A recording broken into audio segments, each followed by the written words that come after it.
नमस्ते। आज मैं लेकर आ गई हूँ आपके लिए एक और विंटर स्पेशल रेसिपी। क्योंकि विंटर्स में पालक सस्ते होते हैं तो आज हम बनाएंगे पालक पनीर। आज हम सीखेंगे रेस्टोरेंट स्टाइल पालक पनीर बनाना एक स्पेशल से तड़के के साथ। और ये बहुत ही आसान रेसिपी है। आप इस तरीके से अगर पालक पनीर अपने घर पे बनाओगे तो सब आपके फैन हो जाएंगे। बिल्कुल रेस्टोरेंट स्टाइल परफेक्ट पनीर का टेक्सचर, परफेक्ट ग्रेवी का टेक्सचर जो कि हम पालक से लाने वाले हैं, वो मैं आज आपको डिटेल्ड वे में इस रेसिपी में बताऊंगी। तो शुरू करते हैं। सबसे पहले पालक के पत्तों को हमें लेना है और पालक को आप इस तरीके से साफ करोगे। एक बोल में हमें पालक के पत्तों को डालना है और डंठल होगी भी तो ज़्यादा प्रॉब्लम नहीं है।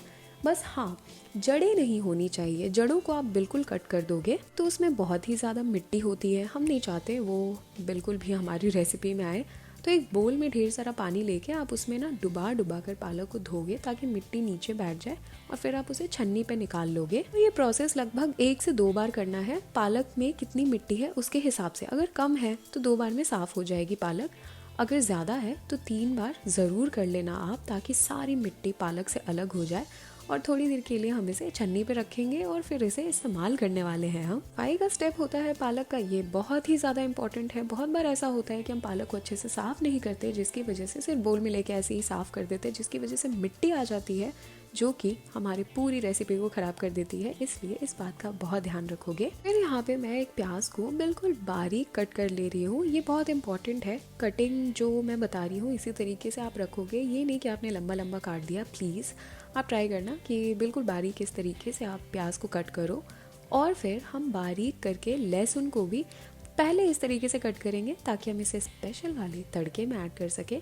और दूसरी कटिंग ये है जिसमें हम इसे बिल्कुल बारीक फाइन चॉप करने वाले हैं। लहसुन, प्याज और सारी चीज़ें कट चुकी हैं तो बढ़ते हैं आगे। पनीर को नॉर्मल साइज में हमें कट करना है। आप इसे बहुत छोटा छोटा कट नहीं करोगे, नहीं तो ये ग्रेवी में दिखेगी भी नहीं। इसलिए थोड़े से बड़े बड़े पीसेस रखेंगे हम। बड़े भी नहीं, बीचों बीच के मीडियम साइज के पीसेस कह सकते हो आप। भले आप इसे गिनकर खाओ और दो, लेकिन यहाँ पे साइजेस को थोड़ा बड़ा रखना ज़रूरी है, नहीं तो ये आपकी ग्रेवी में घुल जाएगी और लोग सोचेंगे ये पालक पनीर है या सिर्फ पालक है। तो सबसे पहले हमें करना है पालक को ब्लांच। तो मैं यहाँ पे एक सॉस पैन ले रही हूँ और उसमें मैंने पीने वाला पानी ऐड करा है और मैं इसमें थोड़ी सी चीनी ऐड कर रही हूँ। ये थोड़ा सा पालक के कलर को मेंटेन करने में हेल्प करता है, इसलिए आप थोड़ी सी चीनी ऐड करोगे। उसके बाद जब इसमें उबाल आ जाए अच्छे तरीके से, जैसा कि आप यहाँ देख सकते हो, तब हम इसमें साफ सुथरे बिल्कुल क्लीन पालक के पत्तों को ऐड कर देंगे। आप अपना हाथ जरूर बचा लेना, मतलब स्टीम से कभी कभी हाथ जल जाता है, तो आप किसी टोंग का या फिर किसी करछी का इस्तेमाल कर लेना पालक के पत्तों को अंदर इस पानी में ठूसने के लिए। तब ये बिल्कुल डूब जाने चाहिए पानी में, इस बात का आप ध्यान रखोगे। और सिर्फ 1 मिनट के लिए हम इस उबलते हुए पानी में इसे रखेंगे और आप देख सकते हो ये बिल्कुल मुशी मुशी, मतलब बिल्कुल सॉफ्ट हो गए हैं। तो हमें इस समय इसे बाहर निकाल लेना है। मैं टोंग से निकाल रही हूँ, अगर आप चाहो तो आप छन्नी से भी इसे निकाल सकते हो। मतलब पूरा आप इसे छन्नी पे ही डाल देना, पानी अलग पत्ते अलग। लेकिन हाँ, निकालने के बाद आपको इसे ठंडे पानी में रखना है, जैसा कि आप यहाँ देख सकते हो, ताकि इसके अंदर की कुकिंग प्रोसेस जो है वो रुक जाए और इसका कलर मेंटेन रहे। ये बहुत इंपॉर्टेंट है। अभी तो ठंड का मौसम है तो नॉर्मल पानी भी ठंडा ही होता है, लेकिन अगर आप गर्म मौसम में इसे बनाओगे तो फ्रिज का पानी आप इस्तेमाल कर लेना या फिर पानी में बर्फ आप ऐड कर लेना। उसके बाद हमें इसे पीसना है। तो पीसने के लिए हम इसे इस तरीके से निकालेंगे पानी से और हल्का सा निचोड़ लेंगे, ये बहुत इंपॉर्टेंट है। उसके बाद हम इसे डाल देंगे ग्राइंडर जार में। अब इस वक्त पीसने के वक्त हमें कुछ बातों का ध्यान रखना है, जो कि मैं आपको बता दूं कि आप इसे स्टार्टिंग में थोड़ा सा पीसोगे, मतलब स्टार्टिंग में ही आप पूरा घर करके मिक्सर में चलाने लग जाना। आप इसे रुक रुक के थोड़ा सा चलाओगे ताकि हमें एक दरदरा सा पेस्ट मिले पालक का शुरुआत में, क्योंकि हम उस दरदरे पेस्ट में से थोड़ा सा निकाल लेंगे इसे, मतलब थोड़े से पेस्ट को अलग निकाल लेंगे। सिर्फ 1-2 चम्मच हमें बाहर निकालना है, ठीक है। तो मैं यहाँ पे आपको टेक्सचर दिखा देती हूँ कि किस टेक्सचर पे आप इसे बाहर निकालोगे। तो इस टाइप का बिल्कुल दरदरा पेस्ट है। अभी ये फाइन नहीं हुआ है, तभी मैं कटोरी में लगभग 1 से 2 चम्मच निकाल लूंगी। जो बचा हुआ पालक है उसे हम 1-2 बार और चलाएंगे बस। आपको बहुत फाइन नहीं करना, नहीं तो ये बस बिल्कुल ना एकदम आटे में सानने लायक पालक की प्यूरी बन जाएगी, जो कि हम नहीं चाहते। आप यहाँ पे देख सकते हो इसका टेक्सचर। और हम इसे रख देंगे साइड। और यहाँ पे मैं कढ़ाई में घी ऐड कर रही हूँ, थोड़ा सा घी और थोड़ा सा तेल, दोनों का मिक्सचर हम इस्तेमाल करेंगे यहाँ पे। आप चाहो तो सिर्फ तेल में भी बना सकते हो या फिर सिर्फ घी में भी बना सकते हो, बहुत ही अच्छा टेस्ट आता है इसमें। शुरुआत में थोड़ा एक्स्ट्रा हमने इसलिए डाला है ताकि यहाँ पे हम पनीर को फ्राई कर सके। जैसा कि आप यहाँ देख सकते हो, मैंने इसमें पनीर को ऐड करा है। और पनीर को हमें बहुत देर तक फ्राई नहीं करना, हमें इस पे कलर वलर नहीं लाना,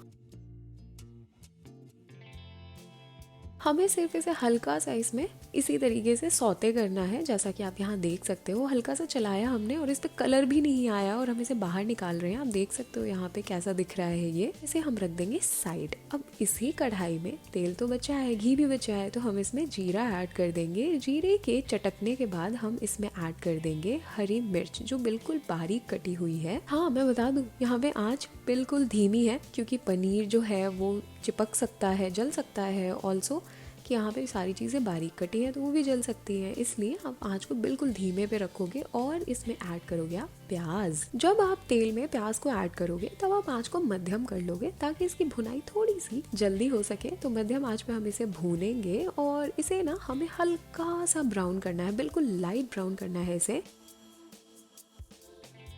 जो कि मध्यम आंच पे बहुत ही जल्दी हो जाएगा। और उसके बाद हम इसमें कुछ सूखे मसाले ऐड कर देंगे। मसाले को ऐड करने के बाद हल्का सा आप चला लोगे और फिर इसमें बारीक कटा हुआ लहसुन ऐड कर दोगे। बिल्कुल बारीक कटा हुआ है ये। जी हाँ, अभी हमें लहसुन को डालना है, आप इसे स्टार्टिंग में बिल्कुल नहीं डालोगे, ये बहुत ही ज़्यादा इम्पोर्टेंट स्टेप है। जब सारी चीज़ें अच्छे से भुन जाए, अच्छे तरीके से मिल जाए, तो हम इसमें पालक की प्यूरी को ऐड कर देंगे। और यहाँ पे हमें सारे पालक की प्यूरी को ऐड कर देना है, जो दरदरा पीसा था वो भी और जो बाद में हमने पीसा था उसे भी। और थोड़ी देर के लिए हम इसे चलाएंगे। यहाँ पे थोड़ा सा पालक को भूनना इम्पॉर्टेंट है। अगर मैं टाइम के हिसाब से बताऊँ तो लगभग 1 मिनट के लिए। पालक को हल्का भूनना बहुत इम्पॉर्टेंट है। अगर आपने इसकी भुनाई नहीं की तो इसका अच्छा टेस्ट नहीं आएगा पालक पनीर में, और फिर ये बिल्कुल अच्छी नहीं लगेगी। और हम चाहते हैं कि लहसुन अपना टेस्ट इस पालक की प्यूरी में बिल्कुल अच्छे से इन्हांस करे, अच्छे से अपने आप को रिलीज़ करे, तब बहुत ही अच्छा टेस्ट आएगा हमारी ग्रेवी में।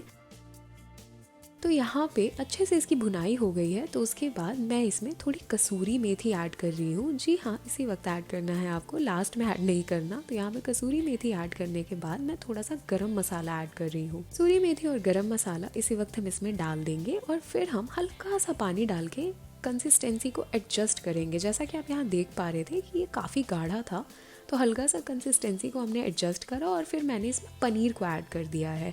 अच्छे से हम सारी चीज़ों को मिला लेंगे, बहुत ही आराम से मिलाना है आपको, क्योंकि पनीर बहुत सॉफ्ट है, हम नहीं चाहते पनीर टूट जाए। और इसी वक्त आप चाहो तो इसमें थोड़ा नमक ऐड कर लेना, ताकि सीजनिंग अच्छे से हो जाए पालक पनीर की।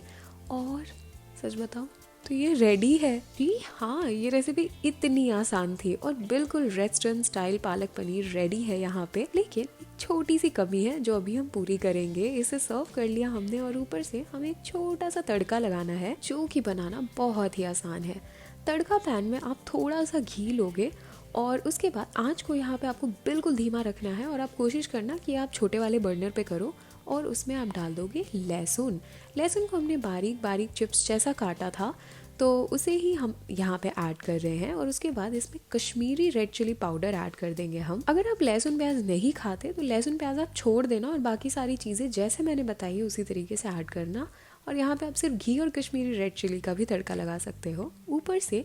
यहाँ पे फिर इस तड़के को हम ऐड कर देंगे, ताकि हमारा पालक पनीर बहुत ही यमी, टेस्टी और मसालेदार लगे, जो कि खाने में तो लग ही रहा था, अब देखने में भी लग रहा है। तो जाओ बनाओ और मुझे बताओ कि ये रेसिपी आपको कैसी लगी। बहुत बहुत धन्यवाद मेरी वीडियो देखने के लिए, ये रेसिपी देखने के लिए। अगर आपको ये रेसिपी वीडियो पसंद आई हो तो लाइक का बटन दबाना मत भूलना। और ऐसी रेसिपी के साथ, ऐसी वीडियोस के साथ तो मैं हर हफ्ते आती ही रहूंगी।